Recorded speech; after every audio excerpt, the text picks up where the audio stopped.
All right, this is sort of a part two to this fireplace squeaking noise. I lubed it there, thinking that was the spot, but it actually isn't. It's this motor, and these motors are actually cheap, like 20 bucks or so on Amazon. But what I did is I added some oil in here.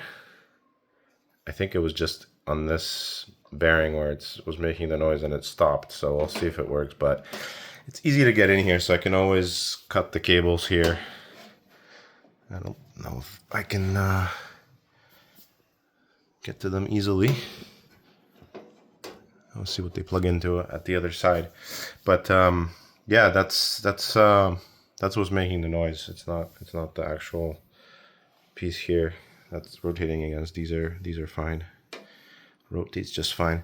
Now notice one of the bulbs is gone. So what I did was I couldn't find that particular socket, but the G9 bulb, the 35 watt, I just squished the endings and it seems to work.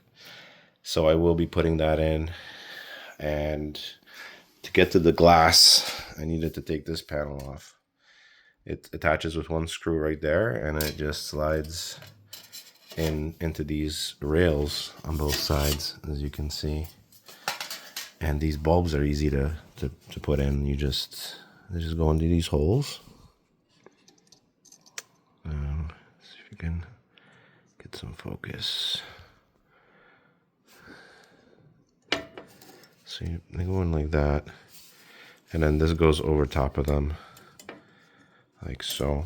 I guess make sure your hands are clean. I just washed mine, so there's no oil, more minimal oil on the bulb itself. So there it is. Is it on there? It should be on that nub. All right, let me just plug it in to test. And they all work now, yay! And there's actually two bulbs at the front. I just checked them, they do work. They're at the top here by the, sorry, they're at the bottom. They're over here. And the, this is the heater and the control board.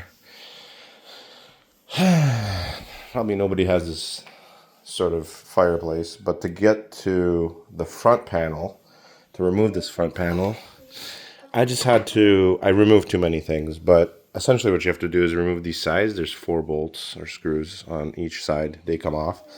And then there's a screw on each side of this rail. I think it's only the one screw. Yeah, because this doesn't have to come off. I can put these back. I removed too many screws. There, I removed. Sorry, I do have to remove these. This is for the sides, for those sides. Anyways, that's only for my own reference for next time, really. What's interesting is these motors here. Cheers.